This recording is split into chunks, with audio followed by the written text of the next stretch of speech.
오늘은 드디어 시편 제3권에 들어갑니다. 정말 감개가 무량하지 않습니까? 벌써 시편의 절반을 넘어섰습니다. 이 3권은 지금까지 했던 1권과 2권보다는 매우 심오하게 다가서고 있다는 게 특징입니다. 1권과 2권은 확실히 사실은 3권까지가 다윗의 시로 그렇게 불려지고 있지만 실질적으로는 다윗의 역사적 배경이 되는 것이 주로 2권에 몰려 있고, 이 3권에 가면, 사실은 성전 파괴에 대한 이야기들이 대거 등장하면서 보다 이 신앙이 눈에 보이는 신앙에서 눈에 보이지 않는 매우 깊은 영적인 이야기를 많이 하고 있다는 게 특징으로 보여지게 됩니다. 오늘 시편 73편은 아삽의 시라는 제목으로 되어 있습니다. 벌써 다윗의 시에서 아삽의 시로 이 첫 장을 제3권 첫 장을 다윗의 시가 아니라 아삽의 시로 열고 있다는 것이 매우 독특합니다. 우리가 제1권 시편 개요를 하면서 이 여러 가지 것들을 나눌 때 이 아삽에 대해서도 우리가 논한 바가 있습니다. 이 도표 생각나실 줄 압니다. 이 도표를 보면 이 아삽의 시가 있었습니다. 사실 이 3권에서 73편부터 83편까지가 아삽의 시로 되어 있습니다. 그런데 2권에 아삽의 시가 하나 더 있습니다. 바로 50편입니다. 이 50편에도 아삽의 시가 하나 있고, 그 다음에 이 73편하고 83편에 아삽의 시가 대거 등장하게 됩니다. 그리고 84편부터 이 89편을 보더라도 다윗의 시는 86편의 제목이 하나 나와 있을 뿐이고, 그 나머지는 사실 아삭과 맞물려서 고라 자손들, 그리고 헤만, 에단이라는, 그리고 에단이라는 것은 여두둔이라고도 칭하게 되는데, 쉽게 말해서 오케스트라 지휘자의 단장 정도로 여겨지게 됩니다. 노래하는 제사장이라고 해도 틀린 말은 아닐 겁니다. 왕도 아니고 일정하게 제사장이라고 말할 수도 없지만 그거와 못지않게 노래하는 전문적인 집단을 형성하면서 이 예배 음악을 이끌었던 지휘자입니다. 그래서 시초는 이 다윗과 솔로몬 시대의 하나의 악장에서 출발하지 않았을까라고 보고 있습니다. 그러나 명확한 것은 아니지만 어쨌든 성경에는 그렇게 이야기를 하고 있지만 이 73편 그 다음 장에서도 마찬가지로 똑같이 아삽의 시라고 되어 있는데 내용은 성전 파괴에 대한 이야기가 나옵니다. 예를 들어서 73편 2절에 보면 옛적에 얻으시고 속량하사 주의 기업의 지파로 삼으신 주의 회종을 기억하시며 주께서 계시던 시온산도 생각하소서. 3절 영구히 파멸된 곳을 향하여 주의 발을 옮겨 놓으소서. 원수가 성소에서 모든 악을 행하였나이다 라고 이야기하는 것을 보면 이 성전이 파괴된 이후에도 아삽의 시라는 이름으로 노래가 내려오는 걸 봐서는 한 개인의 이름에서부터 출발했다 하더라도 그것이 하나의 타이틀처럼 어떤 직무에 해당하는 것처럼 또는 어떤 학파, 예를 들어서 베토벤 학파, 모차르트 학파라는 음악 학교 같은 그런 어떤 전문 집단을 형성하고 있었던 계층으로 보는 것이 더 적합할 것으로 추정하고 있습니다. 저는 이 후자 쪽에 있습니다. 그래서 이것을 보다 보면 굉장히 이런 제사장이나 아니면 왕실에 속했던 사람들보다는 보다 그 스펙트럼이라고 하죠. 바라보는 신앙의 넓이가 훨씬 넓고 깊습니다. 도저히 제사장이라고 하기에는 입 밖에 내기 어려운 소리도 일반 신앙인들이 느끼는 감정 그대로를 솔직하게 하나님께 털어놓는, 그러므로 인해서 우리에게 더 가까이 다가오고 있는 우리의 진짜 신앙생활의 스승이 되고 있는 점들을 보게 됩니다. 예를 들어서 오늘 73편이 대표적입니다. 73편에 보면 이렇게 되어 있습니다. 7절에 보면 이렇게 되어 있습니다.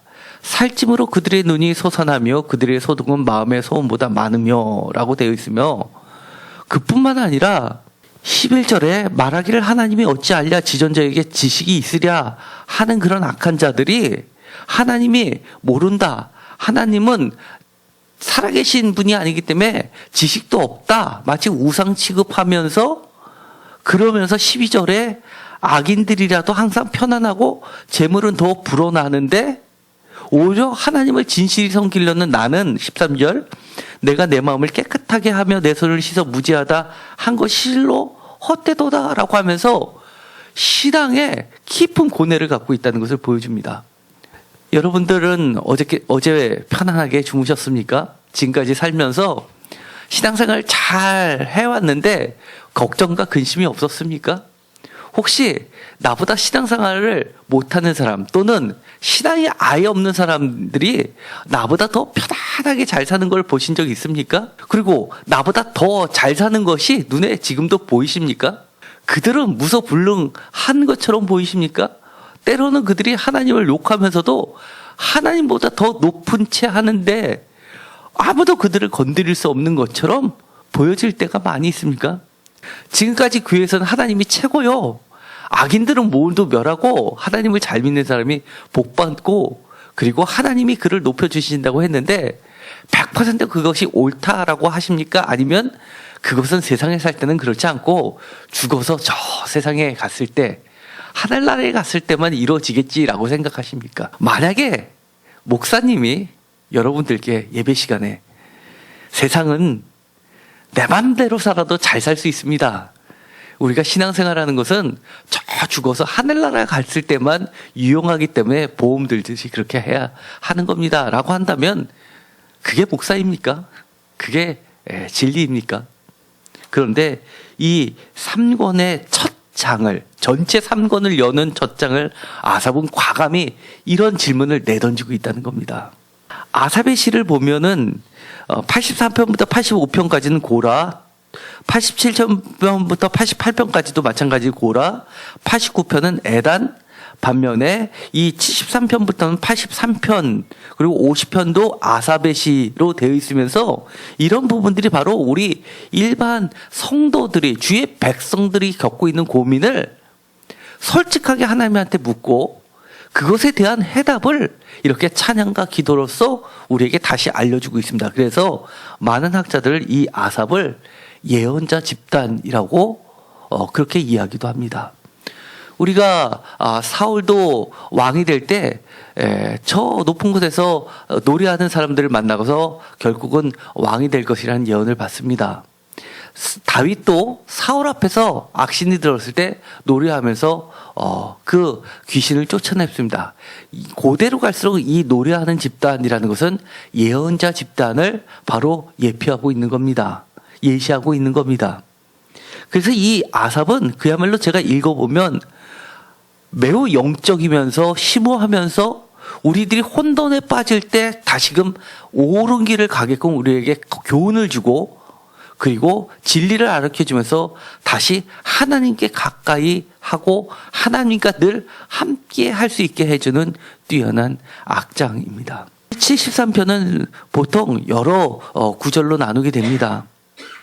그런데 특별히 여러 가지 구조를 나누면 구조를 어떻게 나누느냐에 따라서 중심 내용이 달라질 수 있다고 제가 여러 차례 말씀드린 바가 있습니다. 그래서 사실 구조를 분석하는 것이 전체 메시지를 파악하는 데 절반을 차지합니다. 그런데 이 73편은 독특하게 아주 중심이 되는 단어가 하나가 있습니다. 참으로라는 말입니다. 이 번역된 개역 개정 성경에는 그것이 명확하게 나와 있지는 않습니다. 그런데 표준 세번역이나 공동 번역에서는 개역 개정보다 오히려 그것을 번역을 잘 안 해놓고 있습니다. 반면에 히브리어 원문을 보면 이것이 매우 뚜렷하게 나와 있음을 우리는 알 수 있습니다. 제가 여러 차례 말씀을 드렸는데 보통 히브리 성경을 보면 이 첫 글자가 제일 강조하는 말이 들어가 있다고 말씀을 드렸습니다. 73편 1절에 제일 처음으로 히브리 본문에서 나오는 단어가 참으로라는 말입니다. 우리는 하나님이 참으로 해서 두 번째 나와 있지만 히브리 성경의 어수는 어떻게 되어 있냐면 참으로 선을 세우시니 두 번째로 나옵니다. 선을 행하시니가 두 번째로 나오게 됩니다. 그래서 참으로가 강조가 되어 있습니다. 또 하나는 13절에 있는 실로입니다. 13절에 내가 내 마음을 깨끗하게 하며 내 손을 씻어 무지하다는 것이 실로 헛되도다 할 때 이 실로가 히브리 원문은 아크라는 말인데 아크가 제일 먼저 나왔습니다. 참으로라고도 번역되었는데 첫 번째는 13절이 참으로, 두 번째 단어는 헛되도다라는 말이 나오게 됩니다. 그래서 처음에는 이렇게 되어 있습니다. 참으로 선을 행하시니 하나님께서. 두 번째 단락은 참으로 헛되도다 라고 시작이 되고 있고, 마지막 세 번째 단락은 18절입니다. 18절에 주께서 참으로 그들을 미끄러운 곳에 두시며 파멸에 던지시니 라는데, 히브리 본문은 참으로가 제일 첫 번째 나와 있고 두 번째 단어가 미끄러운 곳에 두시며가 되어 있습니다. 그래서 참으로 미끄러운 곳에 두신다라는 것이 세 번째 단락의 시작입니다. 이 아삽은 그렇게 이것을 노래하고 있는 겁니다. 하나님은 참으로 선을 행하신다라고 강조를 하고 있고, 그리고 전체적으로 또 온유를 마치면서 28절에 선과 맞물려서 선을 다른 말로 바꾼 것이 구약에서 많이 시의 언어로 바꾼 것이 복이라는 단어인데, 바로 복이라는 이야기를 28절에서 1절과 28절을 수미상관처럼 맞추고 있습니다. 28절이 이렇게 되어 있습니다. 하나님께서 가까이 함이 내게 복이라. 내가 주 여호와를 나의 피난처로 삼아 주의 모든 행적을 전파하리라 라고 되어 있는데, 바로 1절에 참으로 선을 행하시는 하나님이 바로 우리가 하나님과 함께 하게끔 하시는 분이, 그것이 하나님의 선이고 복이라고 이야기하는 겁니다. 그래서 오늘 찬양을 불렀죠. 484장. 바로 그 찬양이 내 맘의 주여 소망되소서라는 이 찬양이 바로 마지막 단합할 때나 늘 함께 하소서라고 하는 이런 부분, 내가 언제나 주님 생각만 합니다. 심지어 모든 것이 주 없이는 모든 일이 헛됩니다 라고 하는 것이 바로 이 찬양의 근간이 되고 있는 것이 바로 73편입니다. 특별히 73편 23절을 다 같이 읽겠습니다. 내가 항상 주와 함께하니 주께서 내 오른손을 붙이셨나이다. 아멘. 이처럼 주와 함께하는 것이다. 그 외에 나머지는 그것은 다 헛되다. 아까 13절에 이야기하는 것처럼 실로 헛되다 하는 것이 무엇이냐 하면은, 이렇게 주님과 함께하지 않는 삶들을 쫓아가는 그 모든 것이 결론적으로 이야기하면 헛된 것임을 나타내고 있습니다. 물론 13절에 내가 내 마음을 깨끗하게 하며 내 손을 씻어 무지한 것이 실로 헛되도다라고 이야기한 것은 그렇게 하는 것이 헛된 것이다라는 것을 이야기하는 것이 아니라, 반어적으로 그 악인들이 그렇게 왕성하면, 그리고 악인들이 이야기하는 것처럼 하나님이 모르고 하나님은 지존자는 지식이 없다고 한다면, 내가 내 마음을 깨끗하게 하고 내 손을 무지하다 하는 것이 무슨 의미가 있겠느냐라고 반어적으로 강조하는 겁니다. 다시 이야기하면, 여전히 내 마음을 깨끗하게 하고 내 손을 씻어 무지하게 하는 것이 정말로 참되다라는 것을 말하고 있는 것입니다. 여기서 다시 한번 보도록 하겠습니다. 이 시인이 구구절절히 이야기를 하고 있습니다. 1절, 하나님이 참으로 이스라엘 중 마음이 정결한 자에게 선을 행하시나. 2절, 나는 거의 넘어질 뻔하였고 나의 걸음이 미끄러질 뻔하였으니. 3절, 그 이유를 나타내고 있습니다. 이는 내가 악인의 형통함을 보고 오만한 자를 질투하였음이로다. 그들은 죽을 때에도 고통이 없고 그 힘이 강건하였다라고 이야기합니다. 이 구절을 보면 어디서 무엇인가 많이 보았던 구절이 생각나지 않습니까? 우리가 이 73편하고 비슷한 구절을 한번 시편에 과거에 했었던 시편이 있습니다. 시편 37편입니다. 시편 37편에 이렇게 되어 있습니다. 악을 행하는 자들 때문에 불평하지 말며 불의를 행하는 자들 시기하지 말지어라. 시편 37편도 비슷한 이야기를 하고 있습니다. 그러나 제가 이 시편 37편을 이야기하면서 악행을 하고 그들이 잘 되는 것을 부러워하고 하는 것이 죄다라고 이야기한 것이 아니라, 이 뉘앙스는 하나님께서 이들을 위로해 주시는 겁니다. 하나님의 자녀들에게 야, 너무너무 속상해하지 마. 속상해하지 말고 너는 여호와를 의뢰하고 선을 행해. 내가 다 해결해 줄게. 라는 차원에서 이 37편을 말씀을 풀어서 설명해 드린 적이 있습니다. 이 시편 49편도 이와 비슷한 이야기를 합니다. 여러 가지 교훈들을 이야기합니다. 이 시편 49편도 고라자손, 사실은 이 고라자손은 이 아삽하고도 연관이 되어 있습니다. 무백성들아 이를 들으라, 모든 귀를 기울이라, 다 들을지어다. 2절 3절에 내가 내 입은 지혜를 말하겠고 내 마음은 명철을 작은 소리로 읊조리리로다. 4절 나의 오묘한 말을 풀리로다. 마치 선생이 제자들에게 또는 늙은 노인이 장로가 젊은이들에게 어린 세대에게 또는 다음 세대에게 진리를 가르쳐는 지혜자의 말처럼 들려지고 있습니다. 바로 이 73편의 아사비 시는 바로 그런 것입니다. 참으로 진짜로 그렇다는 이야기입니다. 뭐가요? 이스라엘 중 마음이 정결한 자에게 하나님께서 선을 행하신다라는 것이 진짜 진리이고, 그것이 어릴 때부터, 심지어 이 아삽이 어릴 때부터 선조들로부터 그렇게 교육을 받아왔던 진리라는 겁니다. 교리라는 겁니다. 교과서라는 겁니다. 여기서도 선생님 출신이 계시죠? 선생님이 강단에서 학생들에게 내 경험을 가르칩니까? 아니면 교과서, 책을 가르칩니까? 때로는 내가 그것을 다 경험해보지 못했더라도 진리를 가르쳐 주는 것이 바로 참된 선생님입니다. 참된 선생님. 때로는 이 진리가 내가 지금은 겪어보지 않았지만 선대로부터 여러 사람들이 겪어와서 밝혀진 그 진리, 절대로 의심할래야 의심할 수 없는, 도저히 부정할 수 없는 그런 참된 것을 내가 배웠는데 나도 어느 순간에 그것을 다시 한번 경험하게 된다는 것을 알려주고 있습니다. 그런데 이자는 그렇게 배워왔고 그렇게 가르쳐왔는데 2절에 보니까 나는 거의 넘어질 뻔하였고 나의 걸음이 미끄러질 뻔하였으니 라고 이야기합니다. 왜냐하면 3절에 이는 내가 악인의 형통함을 보고 오만한 자를 질투하였음이로다. 표준 세번역에는 이렇게 번역합니다.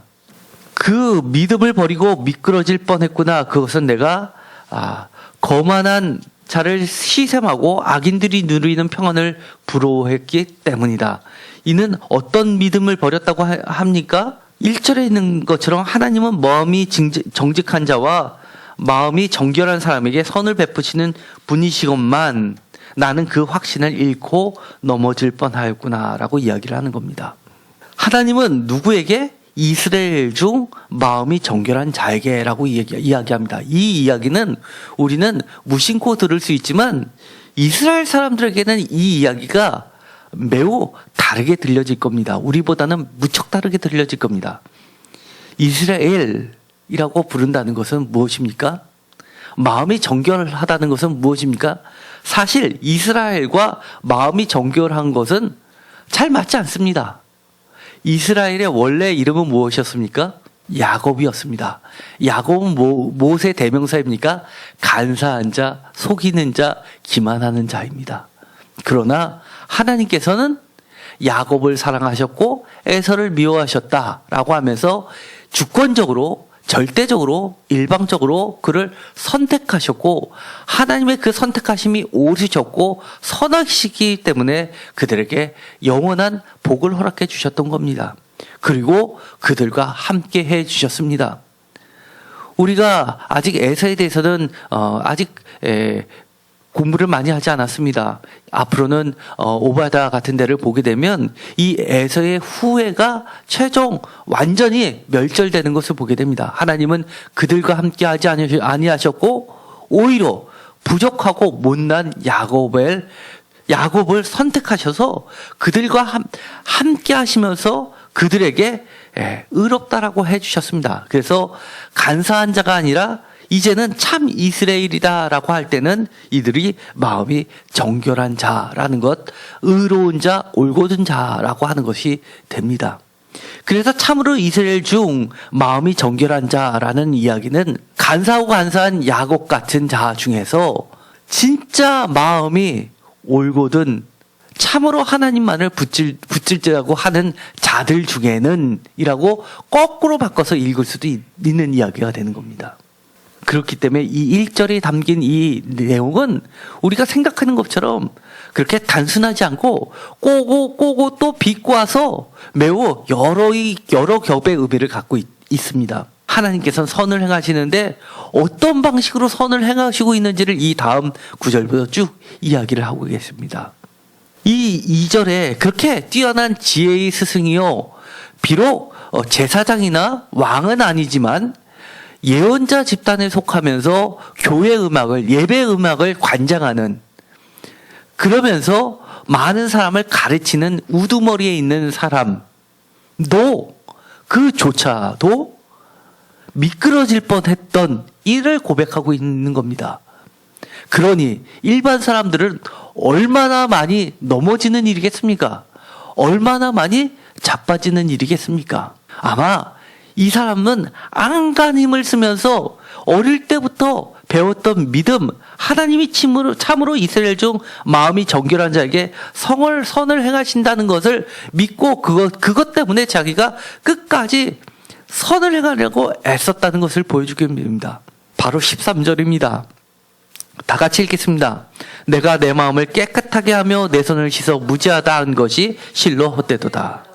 14절도 다 같이 읽겠습니다. 나는 종일 재난을 당하여도 아침마다 징벌을 받았도다.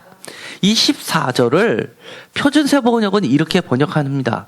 하나님 주님께서는 온종일 나를 괴롭히셨으며 아침마다 나를 벌하셨습니다. 나는 정말 하나님 앞에 1절처럼 그런 믿음을 가지고 열심히 믿으려고 애를 쓰고 정말 거짓된 야곱 자손 중에서 정말 간사함을 버리고 깨끗하게 살려고 애를 쓰다 보니까 늘 하나님한테 두들겨 맞았습니다. 이거 잘못됐다, 이거 고쳐라, 이거 회개해라. 그리고 그러다 보니까 평안하는 나하고 거리가 멀어지고 재물도 나하고는 원수같이 지내는 것처럼 보입니다. 어떻게 내가 모았는데 하루아침에 보면 나는 뺏기고 없고, 저 사람은 노력도 안 하는데 내가 애쓰고 수고한 걸 다 가져가는 것 같고. 그런데 이렇게 이야기합니다. 내가 만약에 내 손을 씻어 무죄하다 한 것이 진짜 헛되니까 나도 그렇게 가자. 다른 사람들도 많이 그렇게 갔으니까 나까지도 가자.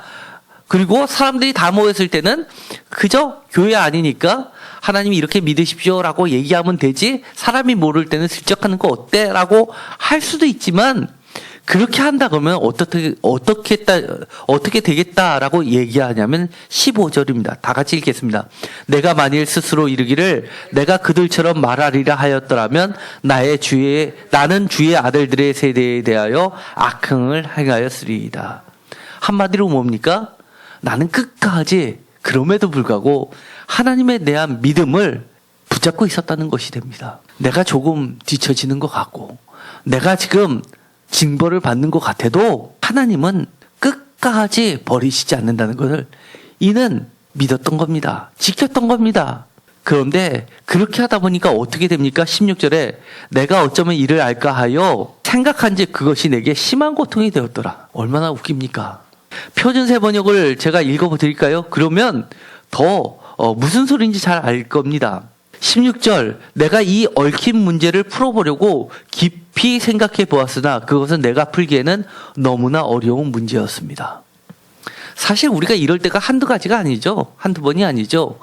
어떤 사람들은 정말 교회가 저러면 돼, 기독교가 저러면 돼, 목사가 저러면 돼 라고 분노를 지면서 하면 주로 주위 사람들이 뭐라고 합니까? 에이, 너만 신앙생활 하면 잘하면 되지, 그렇게 신경 쓰지 마. 오히려 그렇게 막 분에 넘쳐가지고 하면 그것이 죄야라고 얘기하지 않았습니까? 이 73편을 읽어보면 내가 어려움을 당했으니까 나를 구원해 주세요 라는 말이 한 번도 나오지 않습니다. 그래서 이 73편은 이 시편 많은 주석가들이 보기에 굉장히 독특한 시로 봅니다.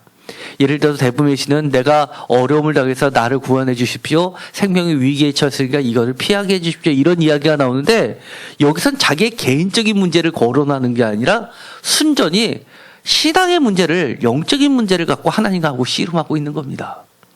우리의 고민은 무엇입니까? 사실 우리 고민, 내 사업이 잘 되는 거, 내 직장이 잘 되는 거, 가정이 화목한 거, 내 집에 문제가, 내 자식에 문제가 생긴 거, 내 건강에 문제 생긴 거 구원해달라고 대부분이 그렇게 기도하지 않습니까? 우리나라의 기독교가 올바로 가게 해달라고. 그것 때문에 씨름하는 사람 그렇게 많이 있지 않죠? 그런데 한마디로 이 73편의 저자는 그런 문제를 가지고 고민을 하는 겁니다. 그것도 제3권의 제일 첫 번째 시로 하나님이 낙점을 하셨다는 겁니다. 왜 그럴까요? 그것은 하나님의 존재의 가치와 싸우고 있는 중이기 때문입니다. 내가 참된 이스라엘인이 되느냐 아니면 거짓된 야곱으로 남느냐, 그것으로 인해서 하나님의 선택하심이 옳았냐, 하나님의 선택함에 오류가 있었는지를 내 한 몸을 바쳐서 지키고 싶다는 것을 이야기하는 겁니다. 저는 저와 여러분 모두가 우리들의 삶이 누가 보더라도 우리를 통해서 하나님은 저런 분이시다라는 것을 인정하게 되었으면 좋겠습니다. 비록 우리가 못 살아도, 비록 우리가 조금 재산이 없어도, 비록 지금은 조금 어려움을 당해도, 그렇지, 저 사람을 보면 하나님은 저런 사람과 함께 있어 라는 소리가 모든 사람이 고백하게 되었으면 좋겠습니다. 이 사람은 이렇게 이야기합니다. 나는 주의 아들들의 세대에 대해서, 다음 세대에 대해서 정말 떳떳하게 악행을 하지 않게끔 내 손을 늘 깨끗하게 하면서 올곧게 하나님의 믿음을 가지고 살아가리라 라고 이야기합니다. 18절에 그래서 이렇게 이야기합니다.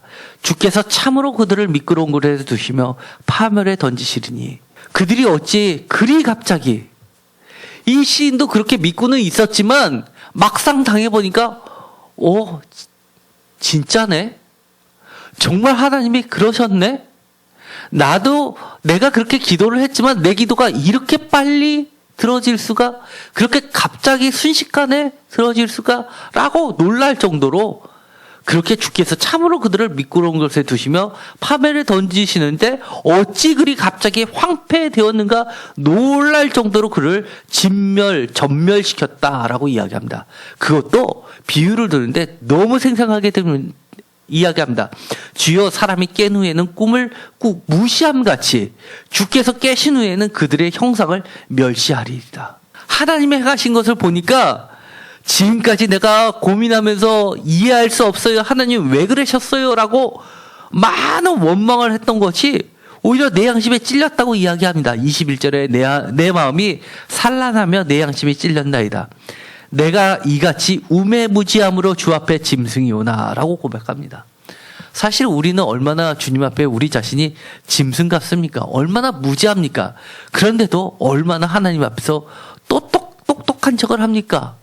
내가 교회보다 더 위에 있는 척을 얼마나 많이 합니까? 23절에 시인이 이렇게 선포합니다. 내가 항상 주와 함께하니 주께서 내 오른손을 붙드셨나이다. 24절, 주의 교훈으로 나를 인도하시고 후에는 영광으로 나를 영접하시리니. 25절, 하늘에는 주 외에 누가 내게 있으리요 땅에서는 주밖에 내가 사모할 리 없나이다. 이 세 절을 읽으면 개역개정에서는 잘 눈에 드러나 있지 않습니다. 마찬가지로 표준세번이나 공동번역도 그렇게 눈에 띄게 번역하고 있지 않습니다. 히브리 본문에는 이 세 절이 세 번에 걸쳐서 강조하고 있는 말이 있습니다. 하나님께서 함께 하신다라는 말을 강조하고 있습니다. 23절에는 내가 항상 주와 함께 하니라는 말로 거의 직역에 가깝게 번역을 했습니다. 내가 항상 주와 함께 하니 주께서 내 오른손을 붙으셨나이다. 주와 항상 함께 한다라는 말을 내 오른손에 붙으셨나이다 라는 말로 다시 반복합니다. 그리고 주의 교훈으로 나를 인도하시고 후에는 영광으로 나를 영접하시리니. 나를 영접하시리니 이 말도 나와 함께 하시리니 라는 말이나 다른 표현으로 바꾼 것입니다. 그래서 내가 항상 주와 함께 한다, 내 오른손을 붙으셨다, 나를 영접하신다. 이런 말이 바로 같은 뜻이 반복되고 있습니다. 또 25절은 표준세번역으로 읽어버리면 보다 직역에 같습니다. 내가 주님과 함께하니 하늘로 가더라도 내가 주님밖에 누가 더 있겠습니까? 땅에서라도 내가 무엇을 더 바라겠습니까? 여기서 분명하게 번역을 했죠. 내가 주님과 함께하니. 개역개정에는 그 부분이 나와 있지 않습니다. 다시 이야기하면 23절, 24절, 25절에 반복해서 주님이 우리와 함께 하신다, 나와 함께 하신다는 것을 계속해서 강조하고 있습니다. 이 사람은 뭐라고 이야기하냐면 내 육체와 마음은 쇠약하나 하나님은 내 마음의 반석이시오 영원한 분기시다. 나의 기업이다 라고 이야기합니다. 마찬가지로 오늘 찬송 488장에도 나의 기업이라는 이야기를 여기서 따온 것입니다. 무릇 주를 멀리하는 자는 망하리니 음녀같이 주를 떠난 자는 주께서 다 멸하시나이다. 여기서 반대말로 이렇게 이야기합니다. 주와 함께 한다는 말과 반대되게 대조를 시키는 것이 주를 멀리한다, 주를 떠난다 라는 말인데 그런 자들은 다 망한다, 멸한다 라고 하나님이 이야기하십니다. 다시 이야기하면 반대로 주와 함께하는 자, 주의 오른손에 있는 자, 주께서 영접하시는 자, 그리고 주와 함께 있는 자는 어떻다는 이야기입니까? 반대로 이기게 하시고 승하게 하시고 또 새롭게 살아나게 하신다는 겁니다. 생성하게 하시고 창조하신다는 겁니다. 우리가 진짜 알아야 될 대상은 무엇입니까? 하나님이 없다라는 것을 아는 것이 아니라 거꾸로 하나님이 계시다, 하나님이 알고 있다, 하나님 지각이 있다는 것을 철저히 아는 데 집중해야 됩니다.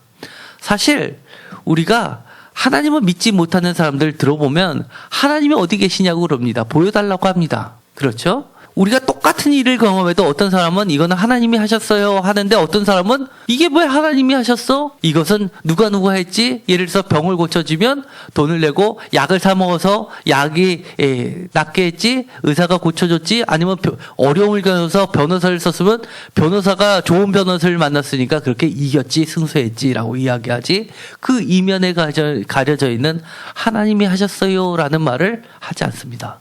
사실은 우리는 세상을 살면서 교만한 자와 하나님을 멸리하는 자와 하나님을 떠나는 자와 그렇게 크게 다르지 않습니다. 우리가 해야 할 일은 이처럼 안 보이는 하나님을 보는 것, 멀어지는 내 자신을 하나님과 함께 하는 것, 진짜 두려워할 것을 두려워하는 것, 그리고 하나님과 늘 함께 하는 것. 28절을 다 같이 읽겠습니다. 하나님께 가까이함이 내게 복이라.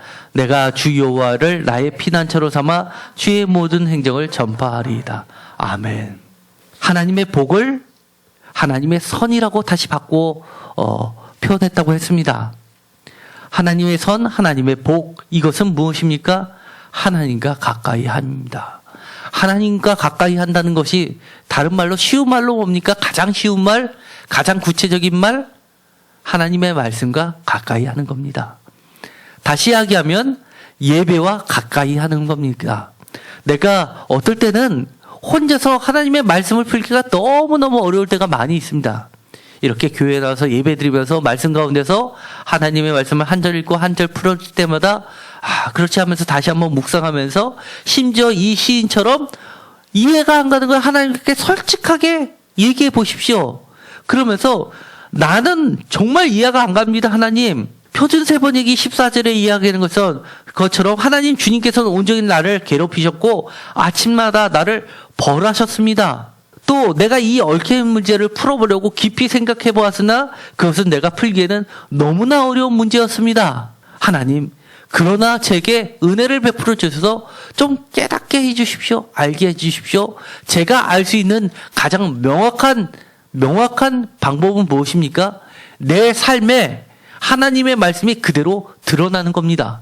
그래서 우리는 하나님의 기이한 일을 주님이 행하셨던 모든 행적을 전파하는 겁니다. 그래서 우리가 간증하는 거 아닙니까?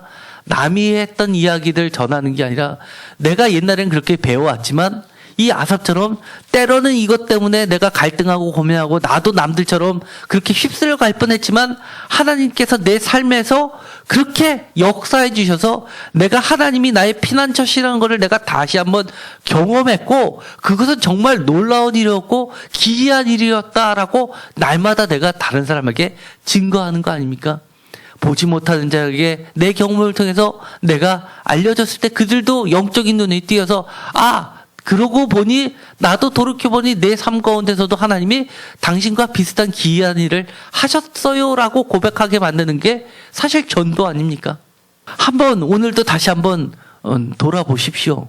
그러면 7절에 살찜으로 그들의 눈이 솟아나며 그들의 서두른 마음의 소원보다 많으며 8절 그들은 능력하며 악하게 말하며 높은 데서 거만하게 말하며 9절 그들의 입은 하늘물에 두고 그들의 혀는 땅에 두루 다니도다.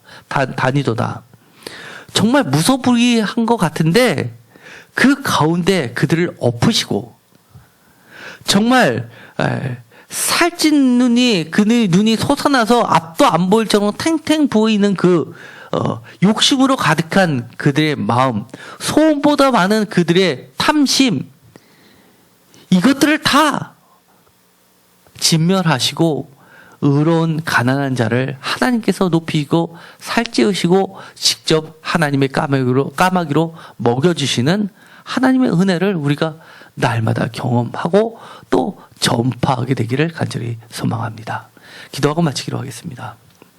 하나님 감사합니다. 오늘도 우리가 보다 이 삶 가운데 영적인 문제로 씨름하게 하여 주옵소서. 때로는 우리가 이해가 안 가면 이 아삽처럼 하나님 앞에 솔직하게 질문하게 하여 주옵소서. 하나님께서 우리에게 가르쳐 주시옵소서. 우리들이 어릴 때부터 성경 말씀을 통해서 배운 그 진리가 헛되지 않음을 우리의 삶 가운데서 하나님이 놀라운 기적을 행해 주시옵소서. 그리하여서 막혔던 것도 뚫어지게 하시고 얽혔던 것도 풀어지게 하시고 새 역사가 우리 삶 가운데 일어나게 하여 주시옵소서. 예수 그리스도의 이름으로 기도드렸습니다.